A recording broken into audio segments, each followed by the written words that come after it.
Allow your mind to settle and consider, for a moment, a truth that remains stubbornly hidden to most of humanity. It is a truth so fundamental, yet so often overlooked, that its revelation possesses the power to transform your entire experience of life. Most people, you see, live out their days never truly realizing that they are, in essence, the architects and the jailers of their own minds. They exist in a state of perpetual torment, but this torment is not, as they often believe, inflicted upon them by the external world, by the unpredictable currents of fate, or by the actions of others. No, they are tormented, not by what happens to them, but by their opinion of what happens. Their suffering is a direct product of their own judgment, a creation woven purely from their internal narrative, rather than from the objective reality of events themselves.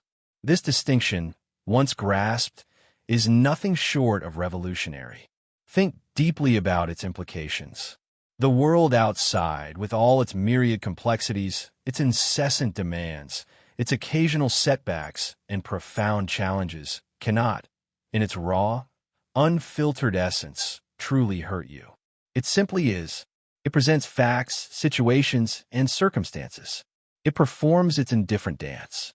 What genuinely injures you, what inflicts the sting of pain, distress, anxiety, or despair, is entirely your reaction to that world. It is the interpretation you consciously or unconsciously place upon these events. It is the label you assign, good, bad, unbearable, unjust, and the story you subsequently tell yourself about their meaning and their impact on your life. This profound insight, if truly allowed to sink into the very core of your being, becomes the ultimate source of your strength, your ultimate shield against the slings and arrows of fortune. If you profoundly understand this principle, that your suffering originates from your judgment, not from the events themselves, you become, quite simply, unassailable. You become truly invincible. No external force, no twist of fate, no unkind word, no financial loss, no difficult relationship, no unforeseen obstacle can genuinely disturb your fundamental inner peace. Why? Because you hold the absolute key to your own perception. You possess the power to choose your response, to shape your judgment, and thereby to dictate your inner experience, regardless of external conditions. But what if you miss this crucial point? What if this singular, liberating understanding somehow eludes you? Or if you fail to apply it consistently? Then, inevitably, you remain a slave to every passing circumstance, to every shift in the capricious winds of fortune, to every external opinion, to every fleeting emotion that sweeps through your mind. Your inner tranquility, your happiness, your sense of well-being become utterly dependent on things entirely beyond your control. You are tossed and turned by the relentless currents of life, perpetually seeking solace, stability, and validation in an external world that is inherently unpredictable, often indifferent, and fundamentally incapable of providing lasting inner peace. The world does not wound you. It merely exists. It doesn't judge. It simply presents itself in an unending sequence of moments. It is your mind, through its automatic processes of judgment, evaluation, and emotional attachment, that applies the sting. Consider, if you will, two different individuals encountering the exact same challenging situation. Perhaps a significant professional setback, a personal disappointment, or a sudden and unwelcome change in their carefully laid plans. One individual might crumble under the weight of it, consumed by overwhelming despair, intense anger, or corrosive resentment, feeling utterly victimized. The other, after an initial moment of human discomfort, might calmly assess the situation, seek practical solutions, and adapt with resilience, perhaps even seeing it as an opportunity for growth. The external event was absolutely identical for both. Yet, their experience of suffering was radically different. What then made the crucial difference? It was not the event itself, but their judgment of it. It was their internal response, their choice of perspective. This is the very heart of the matter, the core realization that Marcus Aurelius implores us to embrace. The struggles we perceive, the injustices we feel, the frustrations that plague our daily lives, they gain their power to torment and diminish us only through the specific lens of our interpretation. We're not truly hurt by things. We are hurt by the view we take of things. This revelation is not an invitation to passive indifference, nor to emotional detachment, but rather an urgent call to profound self-mastery and empowered agency. It fundamentally shifts the locus of control from the often chaotic and uncontrollable external world directly to your own disciplined, conscious inner self.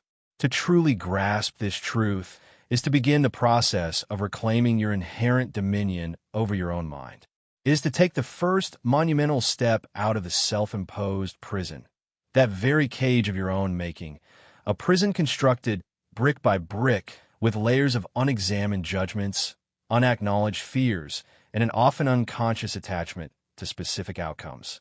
It means deeply understanding that while you cannot always, or even often, control what happens to you in life, you always retain the ultimate power to control how you react to it. You control the narrative you construct around it, the judgment you render, and thus, ultimately, the suffering you choose to inflict upon yourself. This, then, is the incandescent starting point of true, unshakable freedom. It is the moment you begin to cease blaming the world or others for your pain and, instead, courageously recognize that the deepest source of your suffering resides within the activity of your own mind. Only by acknowledging this can you truly begin the vital work of dismantling that internal prison, brick by carefully examined brick, and step forth into a life defined by genuine resilience, profound inner peace, and an enduring sense of freedom. Imagine a man, not merely a philosopher lost in abstract thought, but the absolute sovereign of the Roman Empire, the most powerful empire the world had ever known. This was Marcus Aurelius. His days were not spent in quiet contemplation alone. They were a relentless crucible of leadership, action, and survival. He was an emperor on horseback, leading legions into brutal frontier wars that stretched across vast, unforgiving lands, defending the very borders of civilization. He grappled with the devastating sweep of the Antonine Plague, a pandemic that ripped through his empire, claiming millions of lives, including many of his own kin and closest advisors. And within the very heart of his court, he faced the insidious sting of betrayal, plots hatched by those he trusted most, threatening to unravel everything he stood for. This was the crushing reality of his reign, a world teetering on the edge of chaos, demanding not just decisions, but an iron will. He bore the weight of an empire, the burden of immense power, and the profound responsibility for countless lives, all while navigating a relentless storm of external threats and internal turmoil. This was no academic exercise for Marcus Aurelius. It was his lived experience. Amidst this maelstrom, Marcus Aurelius did something remarkable, something profoundly human and intensely private. He wrote, not for public consumption, not for the annals of history, and certainly not with any intention of publishing a book. What we now know as Meditations was his most personal, most confidential journal, a series of whispered thoughts, raw reflections, and urgent self-admonitions penned late at night, or perhaps by the flickering light of a campaign tent, far from the polished marble of Rome. This was his spiritual survival kit, his private fortress of the mind. In these pages, he wasn't writing grand treatises for an audience. He was speaking to himself, wrestling with his fears, his anger, his doubts, and his pain. He was crafting mental strategies to remain steadfast, to find clarity amidst confusion, and to maintain his integrity in a world that constantly threatened to erode it. Meditations is a testament to the sheer mental fortitude required not just to rule an empire, but simply to endure, to keep one's soul intact when everything around you screams for despair. It offers us an unprecedented, intimate glimpse into the mind of a leader under unimaginable pressure, as he struggled daily to live up to his own ideals and to uphold the demanding principles of Stoic philosophy. It is precisely because it was never intended for publication that its wisdom feels so authentic, so direct, so profoundly honest. The incredible truth is, by the end of this audio, you will possess the 12 core mental tools the Emperor Marcus Aurelius used. These are not mere theories. They are battle-tested strategies, forged in the crucible of real-world crises, refined by an emperor fighting wars, plagues, and betrayal, who nonetheless strove for virtue and inner peace. These are the very techniques he employed to stay sane in an insane world, to maintain his composure when chaos reigned, and to find purpose and meaning even in the face of profound suffering. You will learn to apply these ancient, yet incredibly relevant, principles to navigate the challenges of your own life, equipping you with an unparalleled resilience and an unshakable sense of calm, no matter what storms you may face. This isn't just about understanding Marcus Aurelius. It's about unlocking your own capacity for profound mental strength. Welcome, seeker, to the quiet wisdom of Marcus Aurelius, a man who, despite ruling an empire, found his true sovereignty within. We begin our journey into his meditations by exploring what we might call his first and perhaps most fundamental discipline, the discipline of perception. Imagine, if you will, the world around you. We constantly filter our experiences through a lens of judgment, emotion, and personal narrative. Marcus invites us to momentarily set that lens aside. His challenge is profound: to separate the objective event from the subjective story we tell ourselves about it. It's about seeing things precisely as they are, stripped bare of all the embellishments our minds so readily apply. Consider a common pleasure, a succulent piece of roasted meat, perhaps served at a grand feast. How do we typically describe it? Delicious, tender, rich, appetizing. But Marcus urges us to look deeper, to pierce through the veneer of culinary delight. What is it truly at its most objective? It is the carcass of a dead animal. It is fibrous tissue, once alive, now cooked by fire. It is blood and bone, transformed. By stripping away our adjectives, our desires, our cultural associations, we see it for what it fundamentally is. Or take a vintage wine, revered for its complexity and age. We speak of its bouquet, its notes, its sophistication. Yet, when viewed objectively, what do we have? Fermented grape juice, a cloudy liquid, perhaps with sediment, born from the decomposition of fruit, yielding an alcoholic vapor. It's a process, a chemical transformation. There is no inherent grandeur in the liquid itself, only in the narrative we weave around it. Marcus isn't suggesting we cease to enjoy these things, but rather that we understand what we are truly enjoying, the bare facts, not merely our embellished perception. This practice extends far beyond food and drink. It is a tool for navigating the entirety of our lives. Think about those days when everything seems to go wrong. We label them terrible, horrible, frustrating, a bad day. But what actually happened? Marcus would challenge you. Describe your so-called bad day without using a single judgmental adjective. Can you do it? Instead of saying, "My awful boss made me do extra work," try, "My boss assigned me an additional task." Instead of, "The terrible traffic ruined my morning," try, "The flow of vehicles on the road was slower than usual." Instead of, "My annoying colleague interrupted me," try, "My colleague spoke while I was speaking." Notice the difference? When you strip away words like awful, terrible, annoying, you're left with only the observable facts, the objective reality. The emotional charge, the subjective badness, dissipates. You move from an emotional reaction to a neutral observation. This brings us to the profound insight at the heart of the discipline of perception. Marcus teaches us, don't say "I have been harmed." Say "this happened." This seemingly simple shift in language holds immense power. When an event occurs, a criticism, a delay, a loss, our immediate, instinctive reaction is often to declare ourselves harmed. We feel victimized, offended, wronged. But Marcus insists that the event itself is neutral. It simply is. The harm, the injury, the suffering, these are not intrinsic qualities of the event. They are additions. They are judgments. They are interpretations supplied by your mind. Someone speaks harshly to you. The objective event is sound were emitted from another person's mouth, forming words that reached your ears. The subjective storytelling, the harm, is added when your mind interprets those words as an attack, a personal slight, an insult that diminishes your worth. The words themselves possess no power to wound you until you grant them that power through your own perception. A plan falls through. The objective event. The circumstances changed, and the original course of action is no longer viable.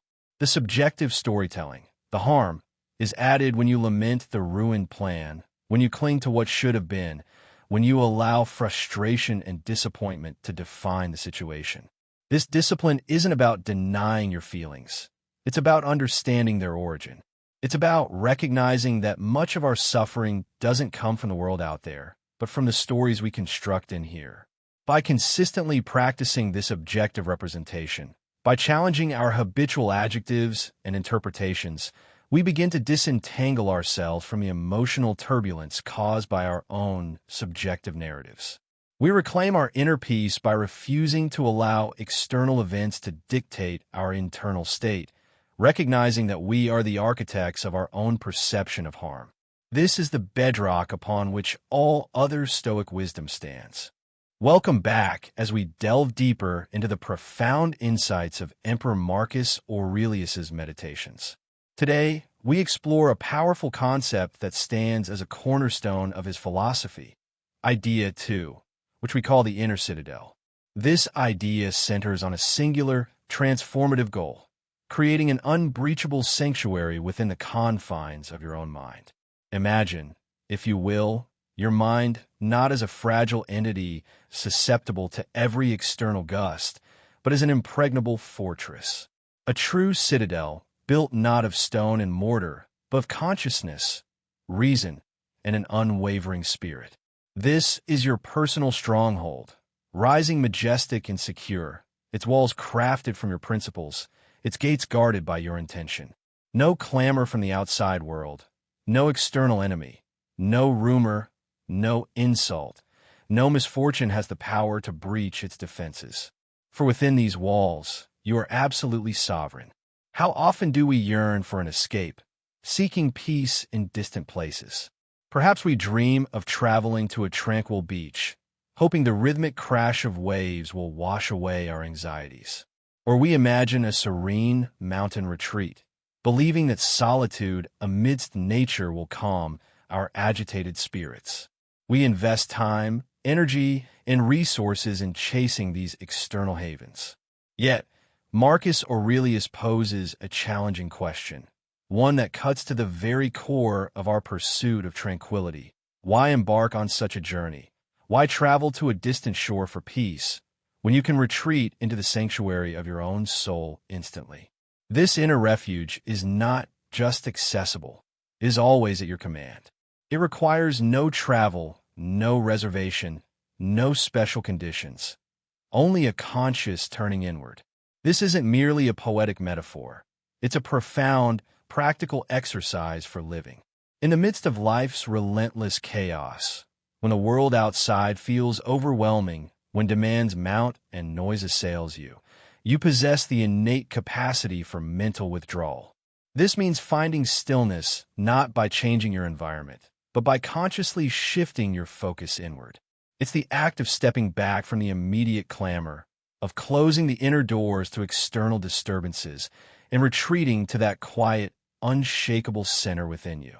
This mental withdrawal allows you to remain present, yet untouched by the transient storms of life.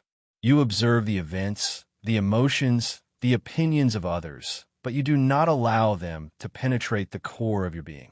Your inner citadel remains unassailable.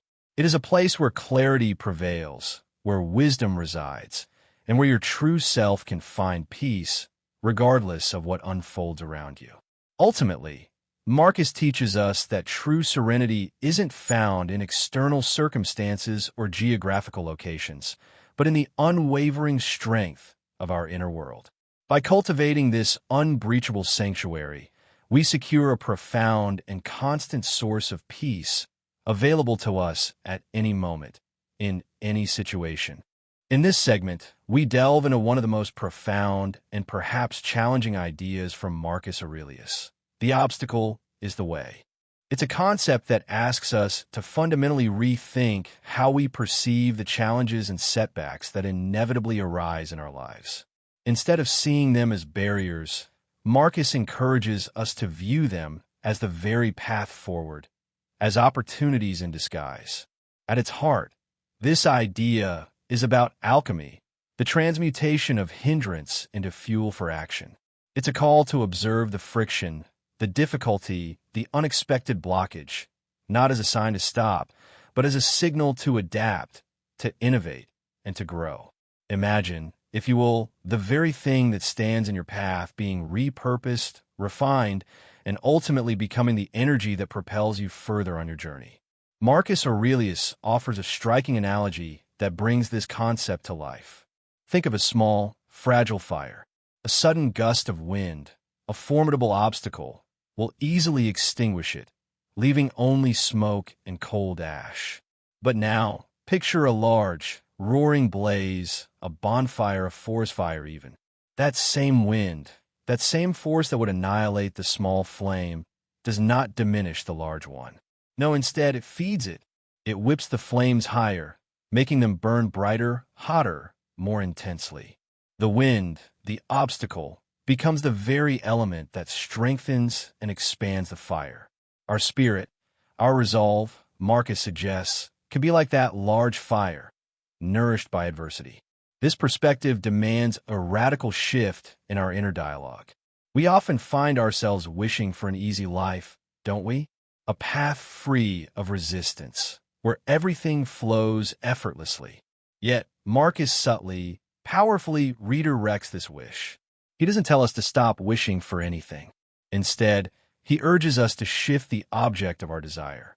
Stop wishing for an easy life, he advises. Instead, wish for the strength, the resilience, the fortitude to endure a hard one. This isn't a call to masochism, but a profound recognition that true strength isn't found in avoiding challenges, but in meeting them head-on, equipped with an unshakable inner core. It's about building character through adversity, not around it, cultivating a hardiness that thrives under pressure. So, how do we put this ancient wisdom into practice in our modern lives? Marcus offers a clear, actionable pathway. First, identify a current problem you're facing. It could be anything: a difficult colleague, a financial setback, a personal struggle, a project roadblock. Don't shy away from it. Acknowledge it fully. Then, and this is the crucial step, define how this very problem, this perceived obstacle, allows you to practice a specific virtue. Is it patience when a situation is dragging on endlessly? Is it courage when you need to confront an uncomfortable truth or take a difficult stand? Is it justice when you're called to act fairly amidst competing interests or to advocate for what is right? Perhaps it's temperance when you must restrain an impulsive reaction, or wisdom when seeking a deeper understanding of a complex situation.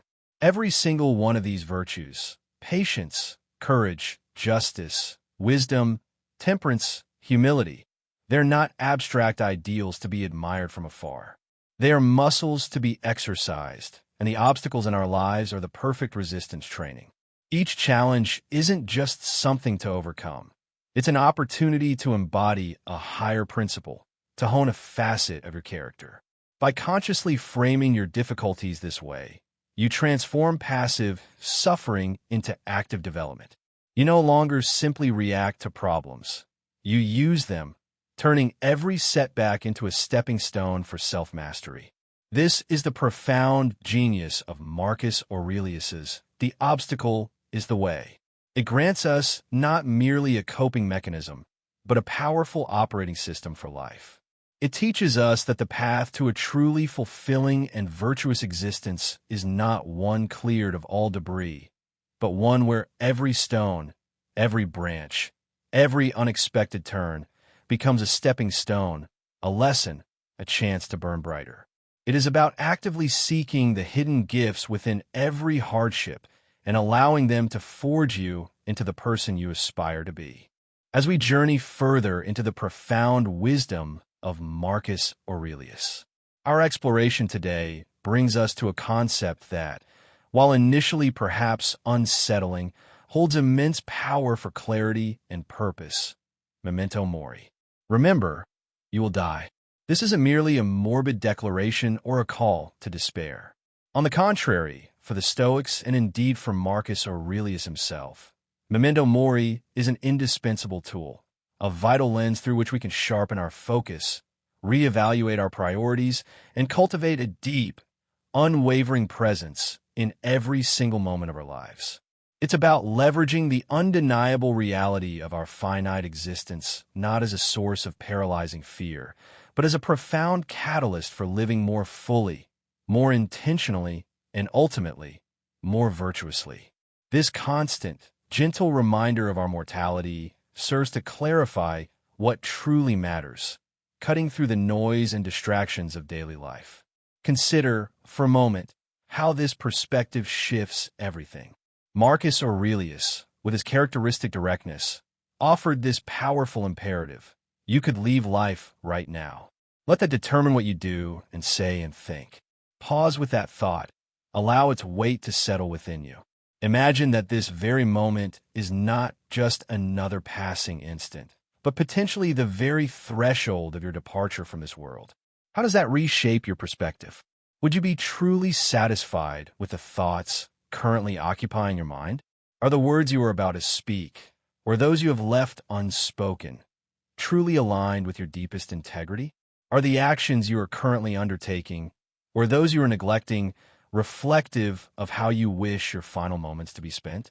This isn't an abstract philosophical contemplation. It's an urgent, practical invitation to a radical form of self-reflection and accountability. If our time on this earth is indeed so exquisitely limited, then every single choice, every interaction, every internal dialogue gains an immense and undeniable significance. It compels us with an almost visceral force to ask ourselves, am I dedicating my precious, finite moments to what genuinely resonates with my soul? Or am I allowing myself to be swept away by the trivialities, the anxieties, and the endless demands of the day? This internal questioning forces us to confront our authentic values and to ensure our daily lives are a testament to them. The great equalizer of mortality strips away all superficial distinctions, revealing the fundamental truth of our shared humanity. Marcus Aurelius poignantly illustrates this with a stark image that echoes across millennia. Consider the mighty Alexander the Great, the revered conqueror, the undisputed emperor, and next to him, his humble mule driver, whose days were spent in laborious service. In the ultimate reckoning, their earthly fates converge. Both, in the end, are interred in the same earth, their bodies returning to dust. Their titles, their vast wealth, their worldly power, their societal standing, all these dissolve into nothingness. This profound equality in death fundamentally underscores the impermanence of all external achievements and possessions. It challenges us to look beyond the fleeting triumphs and losses of our material lives and instead to truly contemplate what legacy of character, rather than conquest or possession, we are truly building and leaving behind. What truly endures beyond the grave? This profound perspective naturally leads us to a crucial, actionable question, one that possesses the remarkable power to reshape your every daily action and interaction. If this was the last thing you ever did, would you be doing it? Reflect on your current activity, whatever it may be. Are you fully present, fully engaged with purpose and intention? Or are you merely passing the time, distracted, allowing these irreplaceable moments to slip by unappreciated and unacknowledged? This isn't a demand for constant, grand, heroic gestures. Rather, it's an encouragement to infuse even the simplest tasks with a profound level of awareness, integrity, and gratitude. Whether you are immersed in your work, engaged in conversation, enjoying a meal, or simply resting, this question serves as an immediate, powerful check, a potent prompt to re-engage fully with the present moment. It gently, yet firmly, encourages you to infuse each passing moment with your full self, to treat every single action as if it holds ultimate, irreplaceable meaning, because in the grand, finite tapestry of your life, it absolutely does. By embracing memento mori not as a grim harbinger, but as a wise, ever-present guide, we unlock a profound sense of urgency, gratitude, and appreciation for the precious life we are given. It fundamentally transforms our relationship with time, compelling us to rigorously prioritize our inner peace, nurture our relationships, uphold our integrity, and contribute meaningfully to the world around us. It is ultimately a powerful call to shed what is insignificant, to wholeheartedly embrace what is truly essential, and to live each and every day not as a mere dress rehearsal for some future moment, but as the main unfolding performance, with all the focus, presence, and vitality it so richly deserves. It is in essence the ultimate invitation to truly live fully and completely right now. Welcome to Idea 5, a profound contemplation on one of humanity's most persistent and, frankly, most peculiar habits: our relentless pursuit of validation from others. This meditation invites us to confront the sheer irrationality of seeking our worth in the eyes of the crowd, rather than finding it within the quiet sanctuary of our own understanding. Let us begin by observing a curious paradox that shapes so much of our daily existence. We, as individuals, inherently cherish ourselves above all else. Think about it. Our bodies, our minds, our aspirations, our comforts, our very sense of self. These are the focal points of our deepest care and concern. We dedicate endless energy to nurturing our own well-being, to securing our happiness, to steering our lives towards what we perceive as good.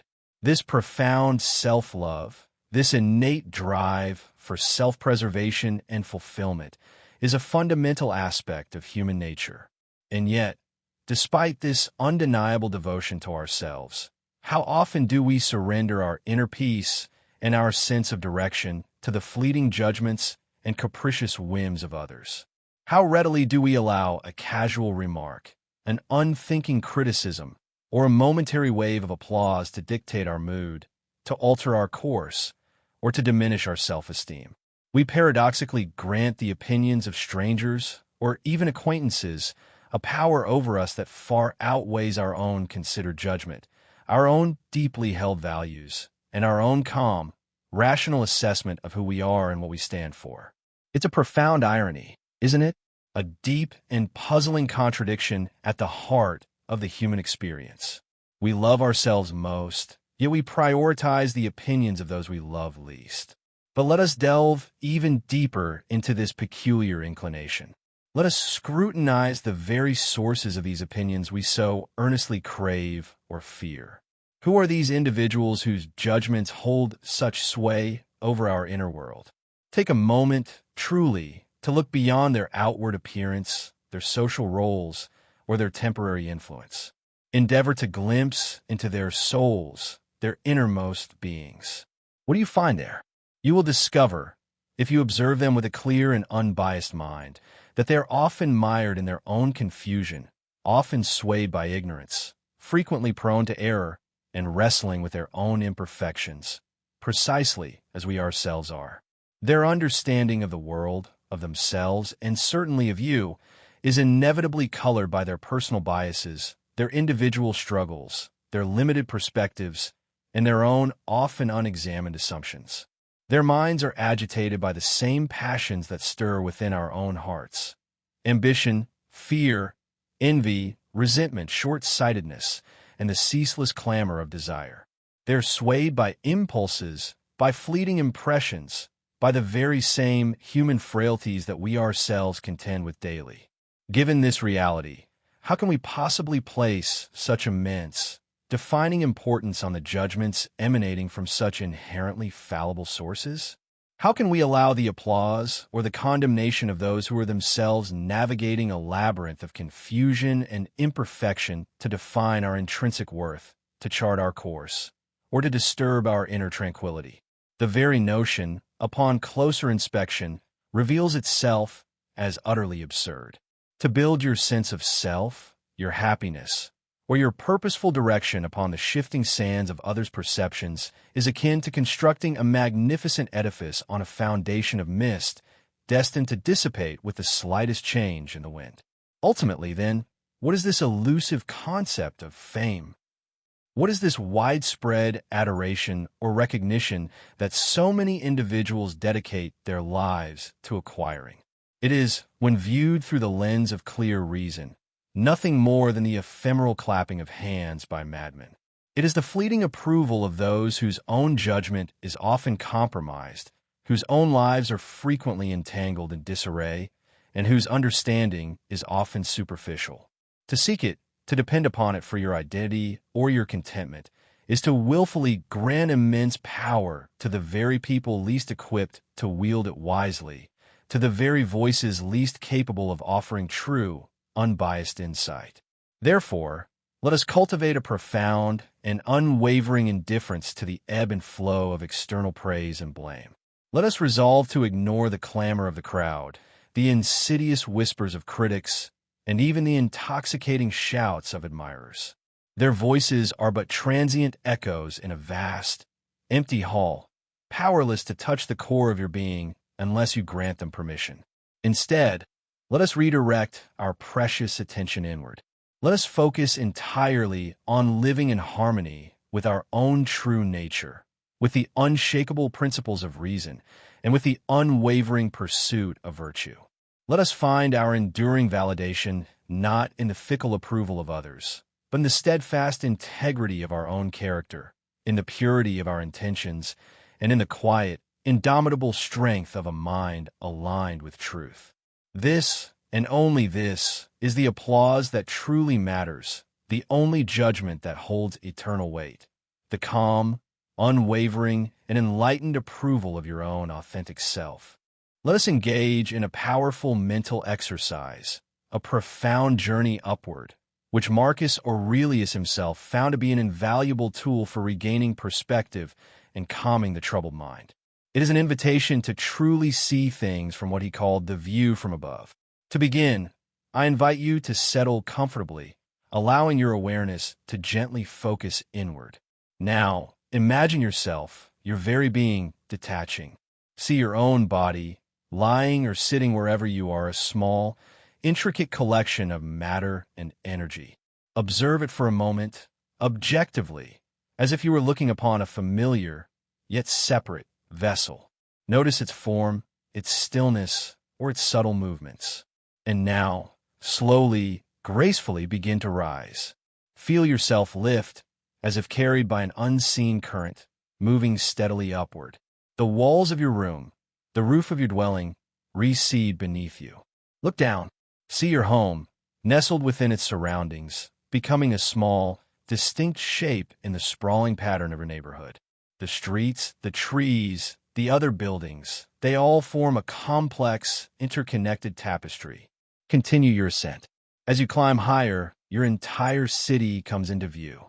From this new vantage point, you observe the intricate networks of roads, the clusters of buildings, the parks and waterways, the individual lives being lived below, the daily hustles and triumphs, the moments of joy and sorrow. They all blur into a distant hum of activity, an organized chaos that reveals the city's grand design. The scale of human enterprise begins to manifest itself, vast and impressive, yet already diminishing in the face of your ever-expanding view. Do not stop there. Keep rising further and further. Now, your city shrinks to a mere speck as you soar above your nation, your empire.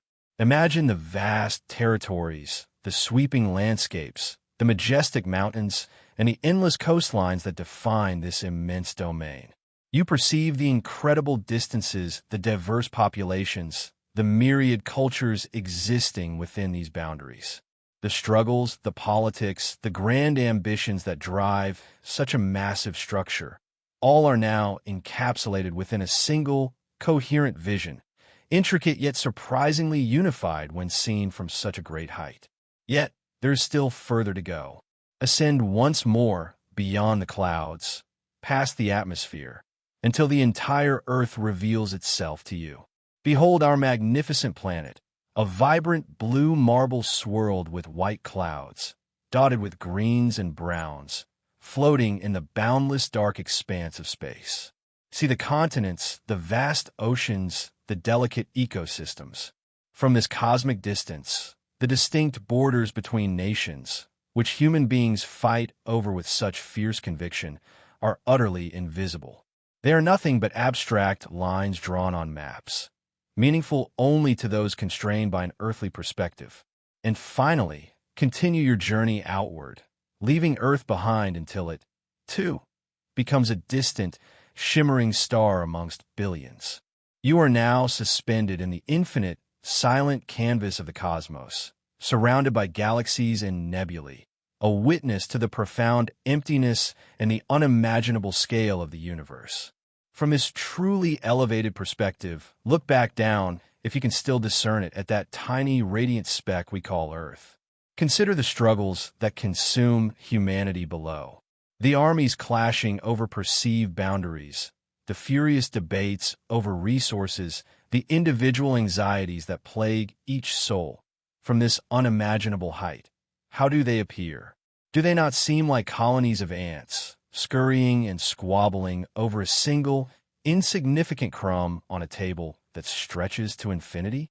Their perceived victories and defeats, their profound grievances, are rendered almost imperceptible against the backdrop of cosmic time and space. This profound realization holds the key to freeing yourself from everyday anxieties.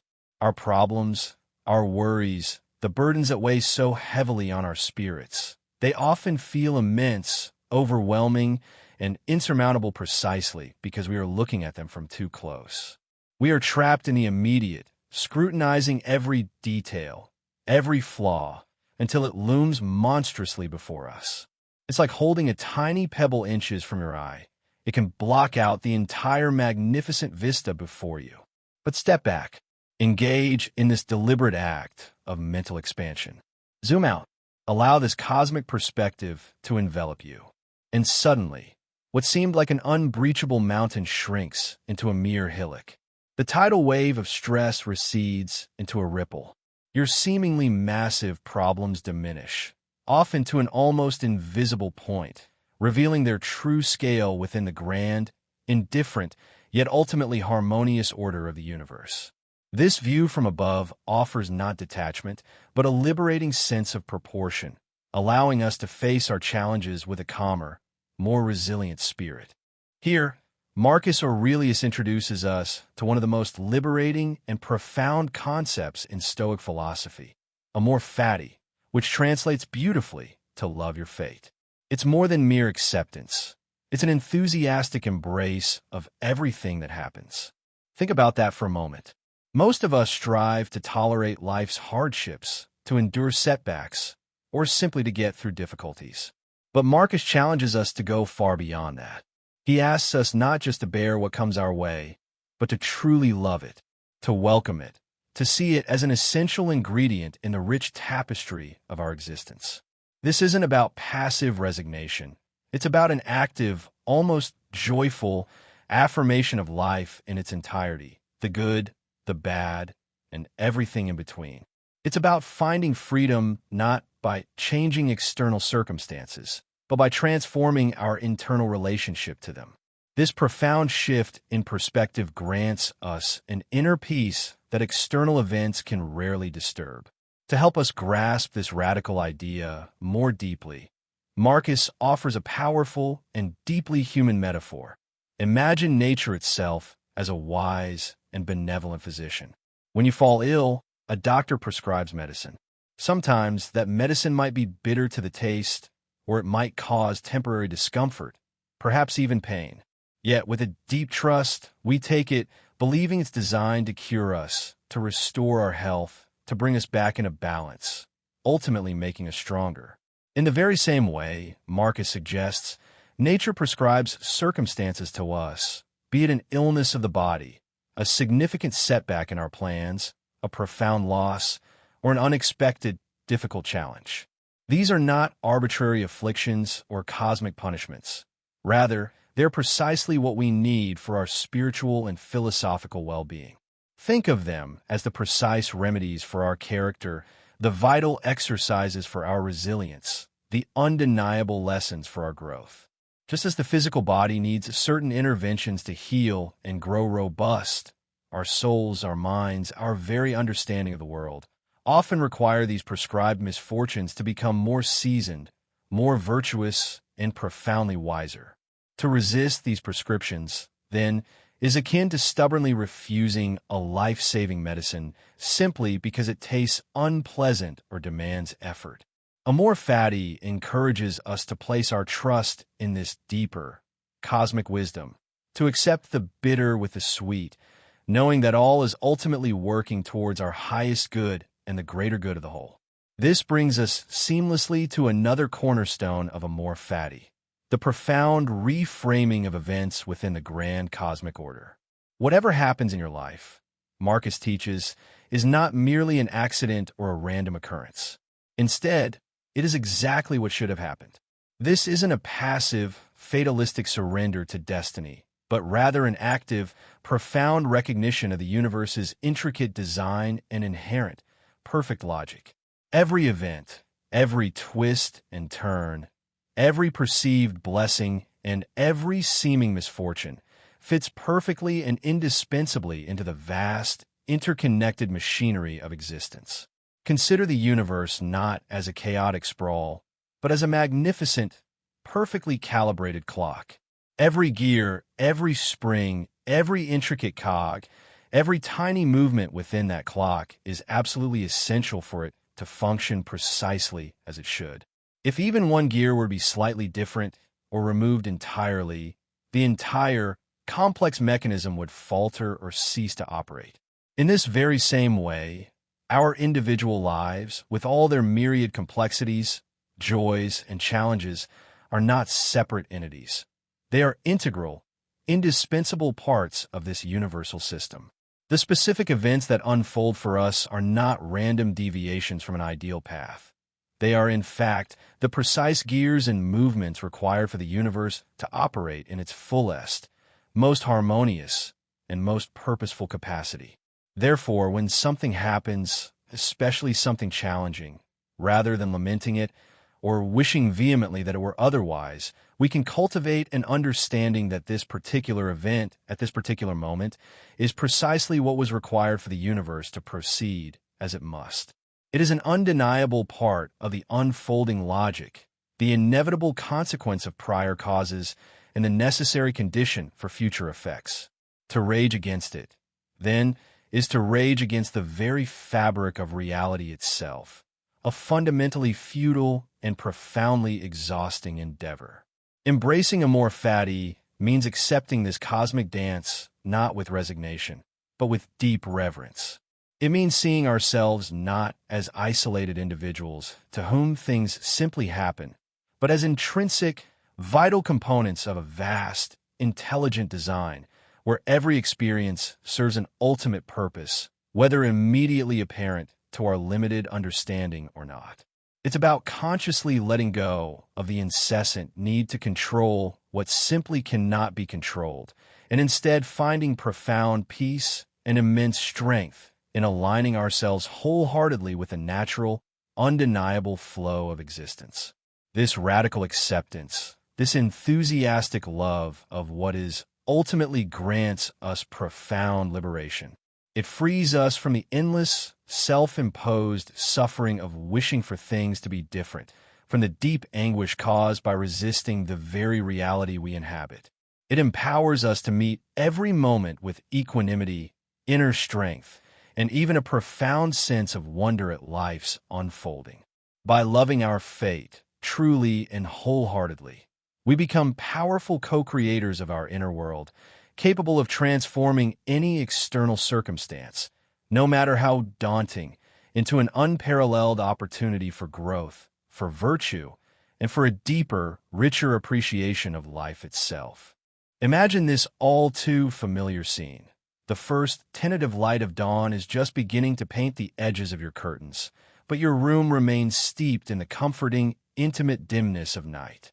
You are nestled deep within your covers, wrapped in the profound warmth, the utter stillness, and the almost magnetic embrace of your bed. That gentle tug, that subtly insistent pull, is already making its presence known. The urge to remain, to defer the day, to stretch this fleeting moment of quiet solace just a little longer. An inner voice, soft and persuasive, whispers to you, "Stay." The bed is so exquisitely warm, the world outside so undeniably demanding.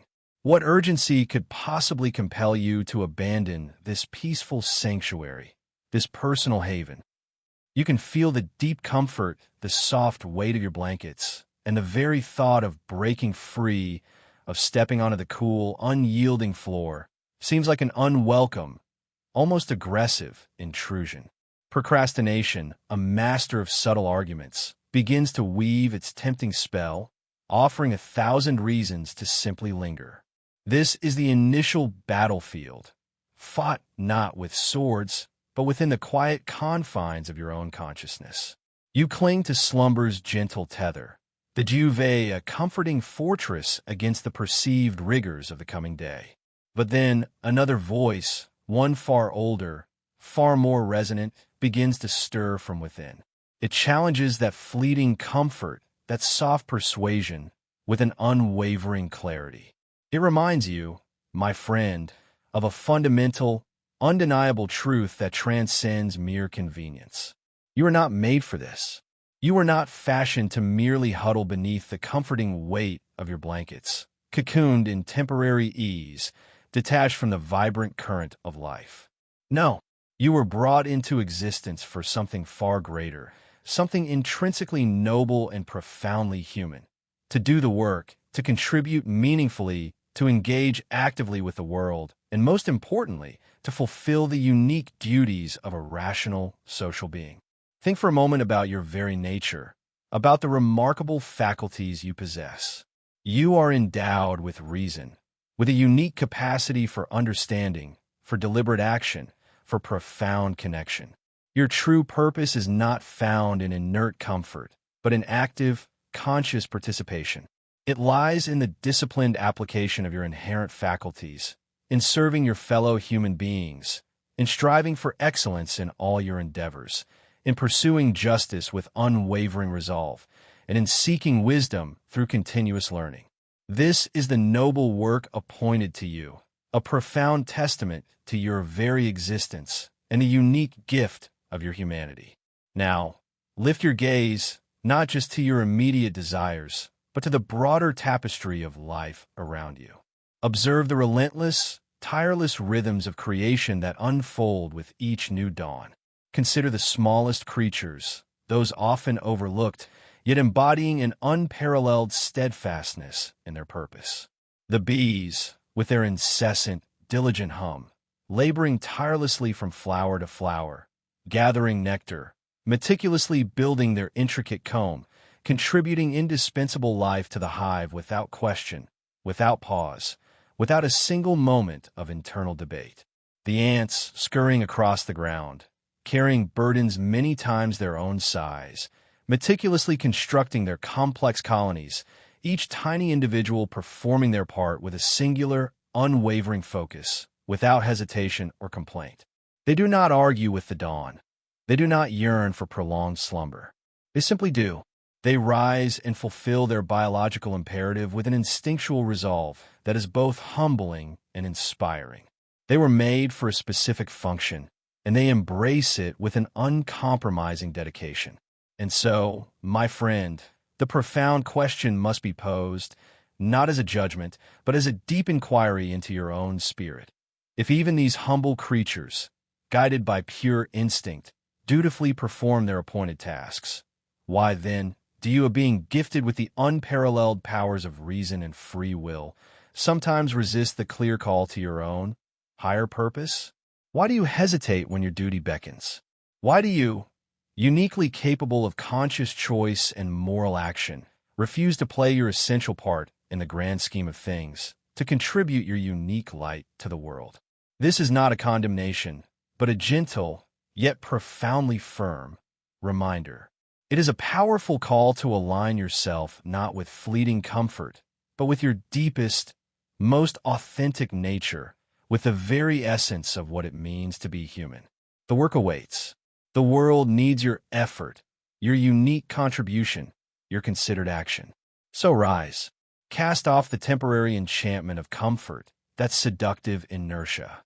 Embrace the day, and with it, the meaningful, purposeful work that only you, as a rational, social being, are truly equipped and destined to do. Welcome back to Meditations. In this particular reflection, Marcus Aurelius turns his gaze inward, preparing himself for one of life's most enduring and inevitable challenges, dealing with difficult people. This isn't about avoiding them, but about transforming our reaction, meeting potential malice not with reciprocal anger, but with an almost revolutionary blend of pity and patience. Imagine yourself, just as the emperor would have done, rising with the dawn. Before the day even truly begins, before the first servant enters or the first duty calls, Marcus suggests a potent mental exercise. He advises us to tell ourselves, distinctly and with full awareness, that today you will encounter individuals who are meddling, ungrateful, arrogant. You will meet those who are deceitful, envious, unsociable, and stubborn. This isn't a cynical prediction of gloom, it's a strategic inoculation. By acknowledging these potential interactions up front, by mentally rehearsing their possibility, you disarm their power to surprise, to provoke, and to upset you. You're setting your mental stage, preparing your mind to encounter the full spectrum of human behavior without being derailed from your chosen path of virtue. But why do they behave this way? This is where Marcus's wisdom truly deepens. He tells us that these individuals act out of a profound ignorance. Not a simple lack of information, but a fundamental ignorance of what is truly good and what is truly evil, of what truly benefits them and what ultimately harms them. They are misguided, driven by misperceptions and flawed judgments. They pursue what they believe is beneficial or avoid what they perceive as harmful, without a clear understanding of their own best interests, or indeed, the interconnectedness of all humanity. They don't grasp that their actions often harm themselves just as much, if not more, than they harm others. Their difficult behavior, then, stems from a lack of wisdom, a clouded judgment regarding the very nature of virtue, justice, and human connection. Seeing their actions through this lens of fundamental ignorance transforms harsh judgment into something closer to compassion, or at the very least, a deeper understanding. It's a powerful shift. Instead of viewing them as willfully malicious, we begin to see them as mistaken, lost in their own lack of insight. So, if you prepare for their presence and you understand the root of their behavior, how then should you respond?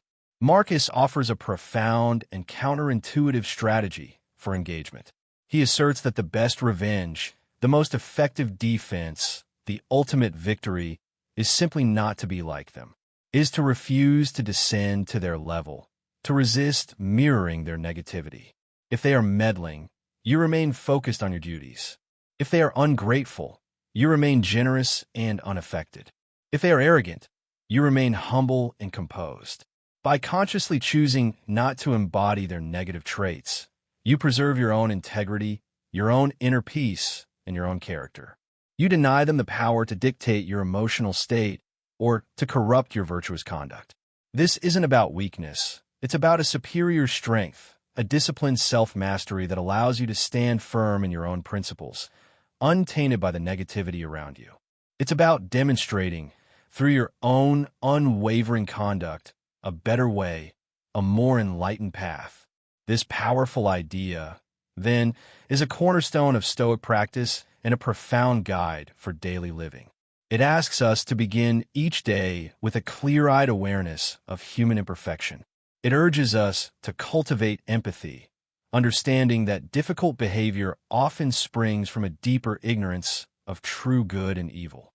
And crucially, it empowers us to respond not with anger or retribution, but by steadfastly embodying the virtues we wish to see in the world, refusing to let the flaws of others diminish or define our own true selves. In essence, Marcus Aurelius teaches us that handling difficult people is less about changing them and everything about mastering ourselves. Imagine, for a moment, the relentless current of a mighty river, not a gentle stream, but a powerful, surging torrent, indifferent to what it carries. This, Marcus tells us, is time itself, in ceaseless, unyielding flow. Everything we perceive, everything that enters our awareness, every person, every event, every possession, even our fleeting thoughts and deepest feelings, is like a temporary vessel caught in this immense current. It surfaces, it gleams momentarily into view, only to be instantly swept away, vanishing downstream, out of sight, replaced by the next, and then the next. Think of the rapid succession. One thought gives way to another. One experience replaces the last. No sooner do we truly grasp one moment, one sensation, one interaction, than it's already past, already dissolving into memory, making way for the fresh wave of experience that inevitably follows.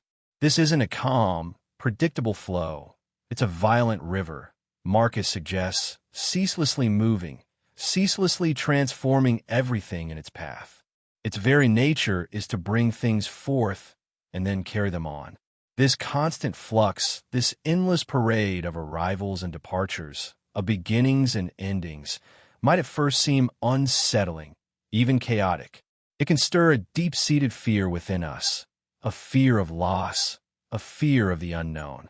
But Marcus offers profound comfort, a soothing perspective amidst this relentless motion. He tells us that change is not inherently evil. In fact, it is far from it. It is, he asserts, the very fundamental law of nature, an inescapable condition of existence. Consider the natural world around you, a world in which we are deeply embedded. To truly appreciate the sweetness of a ripe fruit, glistening with juice and flavor, the delicate blossom from which it sprang must first wither, shed its petals, and fall away. The flower's brief, vibrant life comes to an end, not as a tragedy, but as a necessary, beautiful step in the overarching cycle of life. Without that transformation, without that graceful letting go, the fruit simply cannot develop, cannot mature, cannot fulfill its purpose. In the same way, for new possibilities to emerge, for growth to occur, for evolution to continue, for life to sustain its vibrant, unfolding drama, older forms and stages must inevitably give way. This isn't merely about decay, it's intrinsically about renewal, about the continuous process of becoming. It's about the essential, life-giving rhythm of the cosmos, a rhythm that beats within every living thing, every atom, every moment. Embrace this truth. Change is not an adversary to be resisted, but a fundamental principle to be deeply understood and wholeheartedly accepted. It is not a sign of chaos, but rather the very definition of order, the dynamic, unfolding order of creation and recreation. Given this profound and universal reality, what then does Marcus Aurelius ask of each of us as individuals navigating this ceaseless current? He urges us, with gentle yet firm wisdom, to stop clinging. Stop clinging to the way things are right now, to the perceived comfort of the status quo, to what was familiar yesterday or even just a moment ago. For that which we cling to with such desperation is already in motion, already transforming, already being carried further downstream, even as we try to hold it fast. Our human tendency to resist change, to fight against the natural flow, often brings us far more suffering and inner turmoil than the change itself. We expend immense, exhausting energy trying to hold back the river, to freeze a moment in time that is, by its very nature, utterly fluid and transient. Instead, let's learn to flow with it, to recognize that holding on to fixed notions, rigid circumstances, or even a static sense of our own identity is to wage a losing battle against the very essence of the universe, and indeed, against our own true nature. to truly live in harmony with nature, to cultivate genuine inner peace amidst the inevitable external shifts and upheavals, is to accept this constant becoming, this perpetual motion of existence. Let go of the deep-seated need for things to remain precisely as they are. Understand that just as the river flows without pause, so too must life in all its myriad forms. This acceptance, Marcus implies, isn't a passive resignation to fate. It is, in fact, a profound act of wisdom. It is the pathway to true freedom. It frees us to appreciate each fleeting moment, each passing experience for exactly what it is, a unique, precious, and inherently transient gift, before it, too, is gently, inevitably carried away by the powerful, beautiful river of time.